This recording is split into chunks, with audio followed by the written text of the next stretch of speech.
point de la rédaction mbokki internet yi ñu ngi leen di nuyu bu baax a baax di am kontante ak mbégte teewaat fii ci Sunugal 24 fas yéene faram-fàcce ak yenn actualité yi nga xamante ni dafay am fii ci Sénégal donc du ma ci wet nag saa su nekk Moustapha Mbaye laa ciy àndal Moustapha maa ngi lay nuyu bu baax a baax dama lay bàyyi nga nuyoo ak mbokki internet yi ñu soog a jàll ci waxtaanu tey bi. maa ngi lay nuyu Mahfous di nuyu képp koo xamante ne tàmm nga di seetaan Sunugal 24 di suivre si actualité ak ni leen koy jàngatalee. kon Moustapha dañu koy doore ak mbir mu doy waar xew fii ci Ndakaaru nag ci ab centre de traitement yi ñu teg fii ci réew mi ngir faj li nga xamante ni moom mooy coronavirus. as ndaw su ay atam toll ci ñaar fukki at moom la ñu fekk ci chambre d'hospitalisation daal di koy violé ka def li nu mel nag ab agent la bu Croix-Rouge bu ñu sukkandikoo ci information yu tukkee ci journal bi di l'Observateur. waa ji nag egg na ci kaw ndaw sa moom ay atam mi ngi toll ci ñaar fukk ak juróom mu nekk koo xam ne si ni da doon hygiéniste la donc dafay nekk di liggéey ci ñi nga xamante ni dañu am lii di coronavirus. moom nag bu ñu sukkandikoo ci information yi ñu am ba tey moom lii di ay gants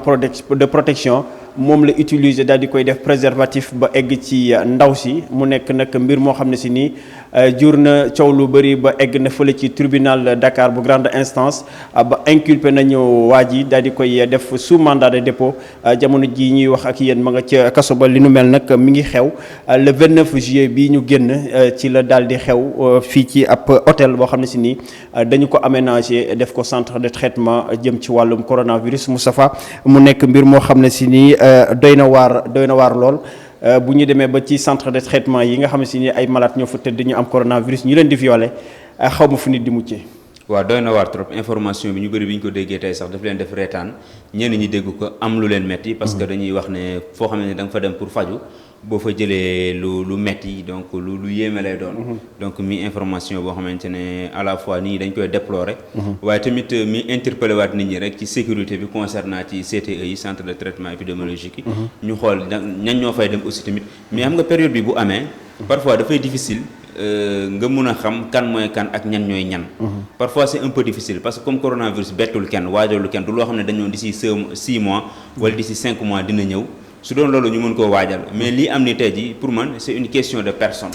affaire nit la parce que waa Croix-Rouge yi ay centaines ñi ngi ci centre yeeg ñi ngi fu nekk ci kii bi mais kenn ci ñoom ñoo def njombel yi donc mi ngi mel ni ay militaires yoo xam ne tamit dañoo dem service ñi ngi ko doon tuddal militaire français doon ko tuddal yenn militaires yoo xam ne dañoo demoon ci dëkk fële centre Afrique am ay ñu fa caxat ñu fa violé woon wala yàqataan comme ni ñu koy waxee ci wolof donc yooyu dafay doon ñoo xamante ne parfois comme ni ñu koy groupe boo gisee dafay am ay brebis galeuses donc brebis galeuses yooyu nag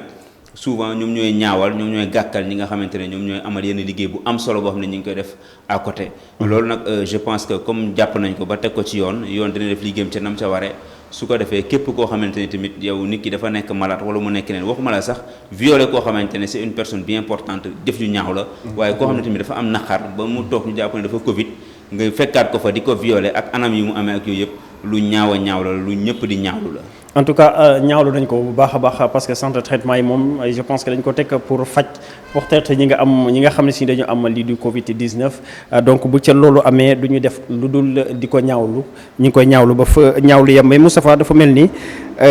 viol boobu yemul sax ci centre de traitement yi parce que ki ñu violé ñaar fukki at la am donc mais dafa mel ne problème de yaa ngi koy wax léegi problème de personne la du ñu tudd Croix-Rouge parce que Croix-Rouge deful dara parce que li nga ko waxee am na ay milliers de personnes yoo xam ne si ñu ngi ciy liggéey defuñu loolu benn nit rek moom moo ko def donc c'est une question de personne donc mu mel ne sunu société bi dafa mel ne dafa feebar ñu gis ay nit yoo xam ne si nii ay mag yu toll ci ay 60 ans wala ñoo xam ne si ni ay 50 ans di violer ay xale yoo xam ne si nii 10 ans la ñu am 5 ans mu mel ne que ni dañoo am problème mu société mu mel ne société bi dafa feebar lan moo xew Moustapha dëgg-dëgg. mais xam nga cas de viol moom viol bu amee benn jàngat bu ñu ciy def mooy fait social la amul société booy dem te doo ko fa fekk dafa wuyu ci caractéristiques yi ñuy def ci yi ñuy gis ci fait social yëpp viol banditisme suicide yooyu yëpp ay faits sociaux lañ fait yoo xamante ni société boo dem dañ koy am maintenant caractéristique bi muy am ci boo demee France wala nga dem Sénégal wala nga dem Dubaï wala nga dem feneen ni mu fay amee ak ni ñu koy traité du doon benn amoon na benn moment dañu jàpp ne viol bu fekkente ne nit ki boo corsé daane condamnation yi gën koo yëgal peine beeg yooyu da ngay gis ne dafay am ay résultats mais loolu dafay varier d'un pays à un autre dëkk bi mën nañ ko def mu jig leen parce que ñoom peut-être rapport bi ñu am par rapport la ak prison xam nga am na dëkk yi nga xam ne par exemple boo fa defee yenn délits ñu tëj la yenn condamnation yi facilement nga génn seen justice am na doole ñooñu duñu ragal nañu waroon ragalee prison bu boo ko wax dëkk bi nga xamante ne boo fa defee yenn njombe bu ñu la tëjee xam nga ne caaxaan du la génnee donc ñooñu seen rapport bi ñu am ak prison du doon benn donc rapport bi nit ki di am ak prison dafay dépendre aussi tamit rapport bi prison am vis-à-vis ak société bi de façon générale bu fekkee ne ñoom dem nañ ba wóolu seen justice ñu gëm seen justice su boobaa doo fa gis fajal sa bopp doo fa gis yenn comportement yi doo gis parce que dañuy xam ne ku ñu yóbbu ci yoon mu teg la daan léegi nag am na ñoo xam dañoo jàpp ne boo tegee yenn daan yi mën na tax viol bi wàññeeku ñeneen ñi déet du question daan la mais question la boo xamante ne question waxtaan la nëppal la échange la parce que la plupart du temps fi mu amee ci biir famille bi lañ ko daan gisee ki koy def ci biir famille bi lay bokk wala ku jege famille bi la doon wala dëkkandoo lay doon boo xam ne doo bëgg mu ñu tëj ko wala genre yooyu léegi nag biñ demee nag bañ ne léegi ñi il faut que ñu leen di boole comme ça ñu leen di jox ay sanctions yoo xamante ne dootuñu ko defati kenn ñu gis ne mbir la boo xamante ne tamit tantôt mu règle problème mais tantôt du ko régler pourquoi tantôt mu régler tantôt du ko régler parce que après tout question de personne la am na ñoo xam ne seen psychologiquement dañoo feebar am na ñoom dañoo feebar góor ñi yemuñu jigéen ñi tamit yemuñu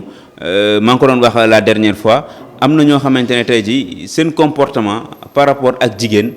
dafa am dimension bu ñu toll boo xamante ne pour ñu def njombe wala ñu def ñaawteef il suffit que ñu gis lu ndaw wala ñu am benn comportement bu ndaw rek dootu ñu mën a téewati seen bopp xam nga kooku bu nit ki bu tolloo si degré boobu rek yaakaar naa ne jàngoro la léegi kooku nag lii problème bi mooy duñu xam ndax feebar na tant que demul ci acte bi wala tant que deful benn erreur duñu xam ndax feebar na parce que yenn comportement yi pour man nit ku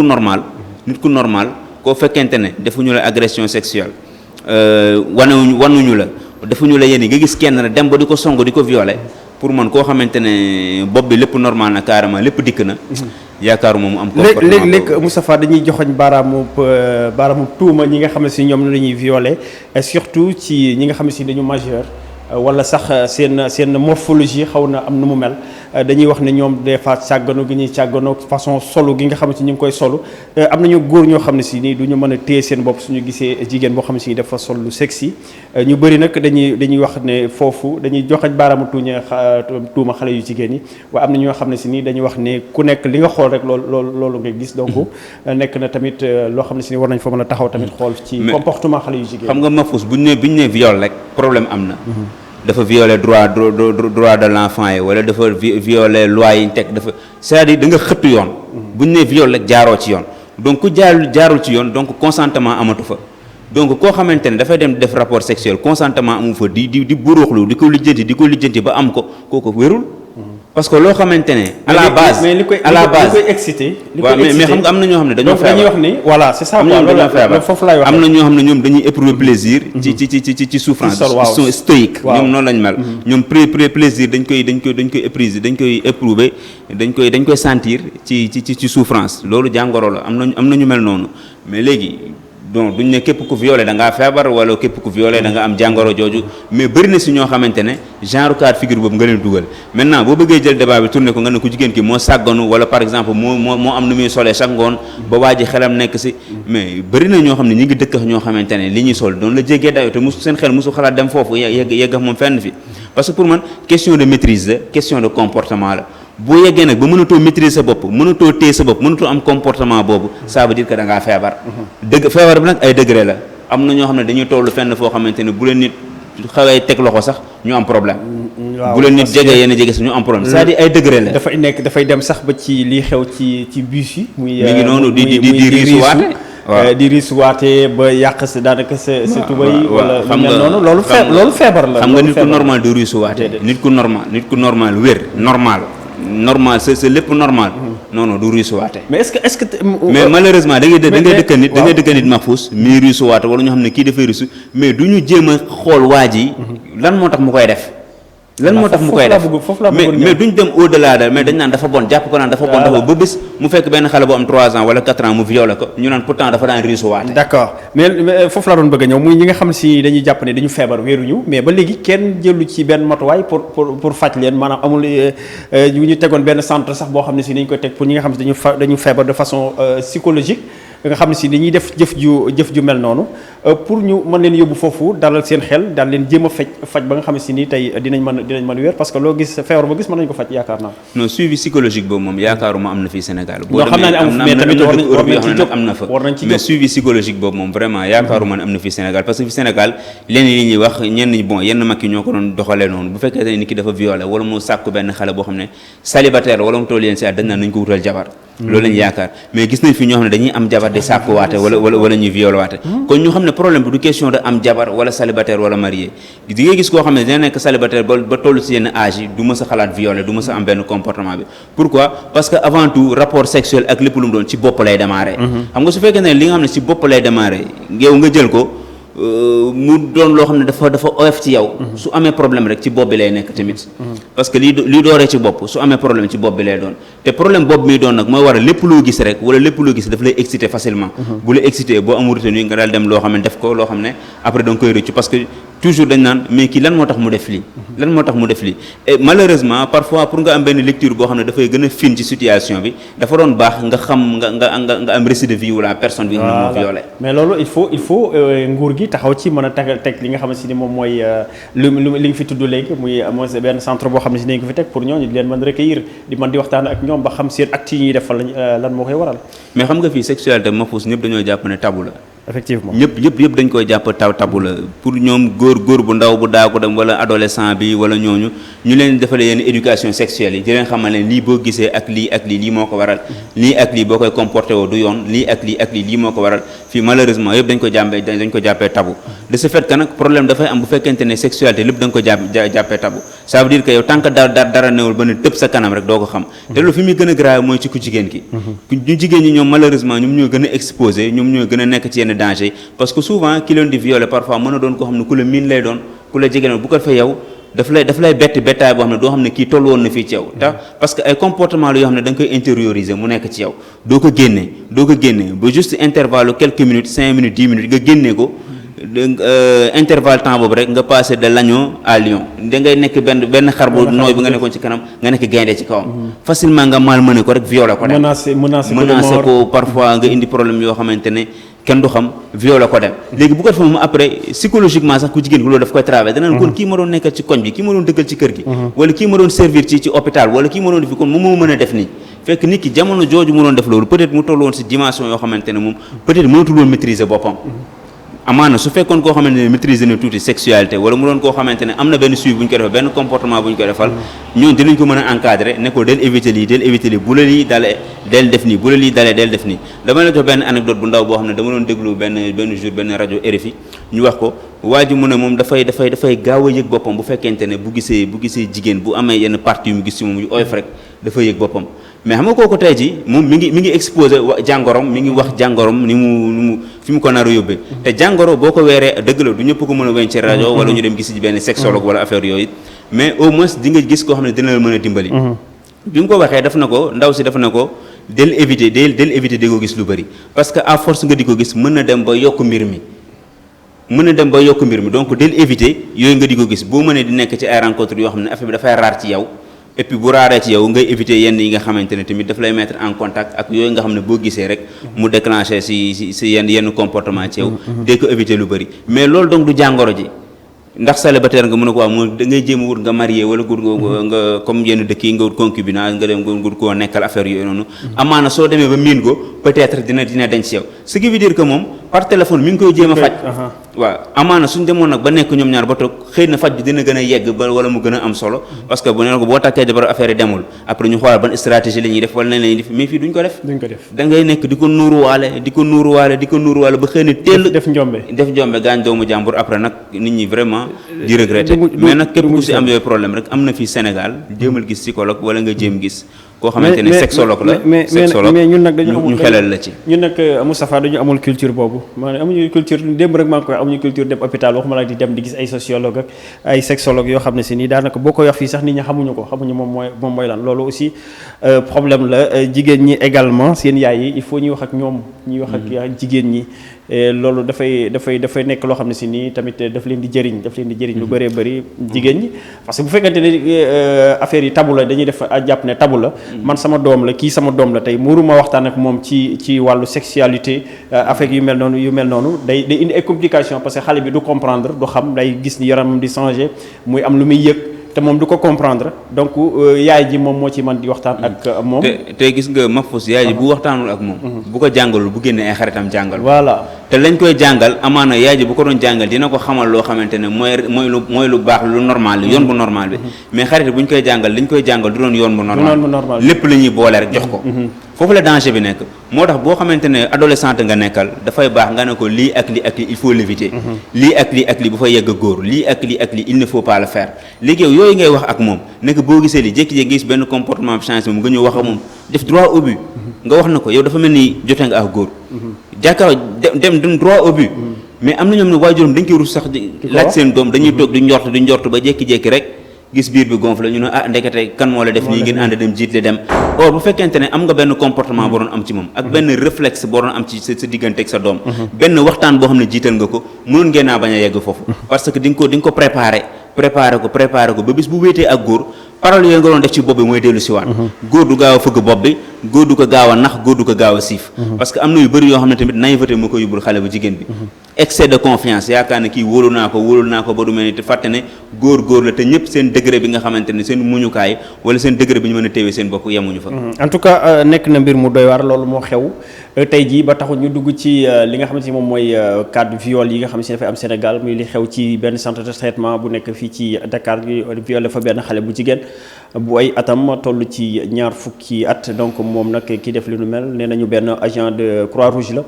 moom mi ngi toll ci 20 fukki at ak juróom moom moo dal ci kaw xale bu jigéen bi fekk ko ci chambre d'hospitalisation daal di jël lii di gants yi nga xam ne si moom mooy gants de protection yi daal di koy soppi préservatif daal di egg ci moom mu nekk nag mbir moo xam ne si ni ñaawlu nañ ko loolu ba egg na ci tribunal de grande instance bu Ndakaaru ba inculpé nañu waa ji daal di koy def mandat de dépôt Moustapha xam naa foofu la ñuy daal di yëkkati jotaay bi mais bala ñuy yëkkati rek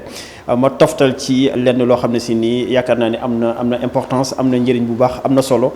ci ñi nga xam ne si ñoom ñooy déglu muy décès yi nga xam ne si ni bëri na ci ay personnalité ba interpellé ki nga xam ne si ni moom mooy directeur bu hôpital principal yëkkati na ci ay kàddu wax ne personnalité yu bëri yi décédé ci wàllum Covid 19 fi ñuy jëlee jàngoro ji mooy rassemblement yi muy levée du corps yi nga xam ne si ñu ngi fay dem ak ay dëj donc ñoom ñëpp fa la ñuy contracté li nga xam ne si ni moom mooy virus bi ba mu indi leen tey jéyee ji nga xamante ni indi na leen ko donc mu nekk loo xam ne si ni tamit tax na war nañ ci taxaw def ci jàngat bu baax a baax sensibiliser waat nit ñi bu baax a baax ginnaaw bi ñu xamee ni tamit Aly Ngouille Ndiaye dina def ab sortie tey jii ngir indi ay coppite ci mesure barrières yi nga xam ne si ni teg nañ ko fi depuis mbas mi dugg fii ci Sénégal noo jàngatee wax yi ki nga xamante ni moom mooy directeur bu hôpital principal. waaw ñoom yaakaar naa ne dinañ dellu si waat si décision yi ñu jëloon parce que dem nañ ba xam ne ñoom ñoo def erreur parce que population bi jékki-jékkuñ di organiser ay levée du corps ñoom ñoo koy organiser fële ci hôpital principal gis na kilifa bu génn àddina dañ ko def levée du corps ñëpp ñëw teewee ko waxtaanee ko su ko defee rek bu ñu ñibbi ndajaloo yeeg ànd yeeg même bu ñu nuyontewul sax doon nañ jegante distanciation bi kon doon ko respecté donc mënoon mbir moo xamante ne bu ko waxee du bett kenn parce que ñu xam nañ ne mënooy tere rassemblement ba pare def rassemblement donc mbir la boo xamante ne je pense que ñoom rendre nañu compte ci erreur yi ñu defoon et Aly Ngouille Ndiaye bu ñëwee effectivement dina ko rectifier parce que ñu ngi wax ne rassemblement yi yëpp dañ koy tere soo moytuwul donc dinañ def sortie d'ici ce soir d'ici cet après-midi donc dinañ ko déglu xam naa dina ci indi ay coppite parce que xam nañ ne fi ñu toll ni jàngoro ji néewoon nañ am nañ pic bañ amee 177 yi gis nañ ne démb amaat nañ 177 donc waxi pic bi nañ ko teggi teg fële te tey tamit cas communautaire yokk nañ lu musul am 82 xaw ma cas communautaire lu musul am 82 cas communautaire ni jàngoro ji bu doon fas dañ naan fas bi maam la fi ñu toll ni kenn mënu koo téye donc loolu moom jot nañu jël ci ay mesures am solo ay ci kon looy tàggatoo Moustapha ñu yëkkati jotaay bi Dóor waar mi may def signe que ni li ñu cërloon ci waxtu daanaka jeex na. waaw fi may tàggatoo rek Cheikh Mahfous mooy lii xew fële ci centre de traitement yi ñu bàyyi ci xel te xam ne du loo xamante ne dafay gàkkal deru Croix-Rouge wala ñi nga xamante ni personnel médical bi fay liggéey keneen foo dem rek di nga fa fekk koo xamante ne moom mooy loolu naka sudul noonu moom du dara ci moom wala noonu lay xëyee maintenant léegi nag dañuy ñaax foofu rek sunu mbokk sunu sœurs yi ñu gën a vigilante ñi gën a njaflax bul di ñaaw njort tamit waaw man dama ko wax souvent ñaaw njort dafa baax ci côté bu nekk bien vrai que nag am na excès bi baaxu ci mais del ñaaw njort si diggante nit ñi parce que du jox ñëpp intention bu baax intention bu rafet nit defal leen foo toll nit defal leen mu bett la def la foo xam ne du naka su doon après ngay rëccu naan su ma yëgoon parfois del jëli foo xam ne dañ naan da ngaa ñaaw njort sax surtout ñi nga xam ne dañoo am ay doom yu ndaw am ay sœur am ay kii nii bàyyi xale bi toujours waa ji ñëw di ko fopp di ànd ak moom di def yenn yi di kii nii nga naan kii dafa baax tonton bi léegi non del ñaaw njort jamono ji moo ko laaj parce que bëri na ay cas noonu lay demee nit ki di ñëw chaque jour sa chambre yow kese yaa fa nekk di la fréquenter moo xam étudiant nga wala leneen ñëw fekk la ngay nelaw mu toog ci wet gi nga naan non dafa baax wala di sol lu gàtt ci kanamu góor naan yàgg naa koo sol si kanamam donc bëri na yoo xamante ne xale jigéen ñi ngi ko duñ ci bàyyi xel buñ naan nga non kii de moom yàgg naa miin loolu wala kii non nañuy ñaaw njort c'est très important boo ñaaw njort yu bëri du la bett. ayca mi ngi noonu kon Moustapha wax nga lépp xam naa ni noonu la ñuy tëjee li nga xamante ni moom mooy débat tey bi Dóor waar moom moo nekkoon ci li nga xamante ni moom mooy technique bi ak wàllu réalisation bi donc du ñu tàyyi nag di gërëm ñi nga xamante ni ñoom ñooy safo suñu ay programme fii ci Sunugal 24 moo xam ñu nekk ci biir réew mi moo xam ni ñu nekk bitim réew donc dinaa ci tudd kenn tey muy Moustapha Ndiaye moom mi ngi nekk depuis Argentine donc nekk koo xam ne si ni fidèle bu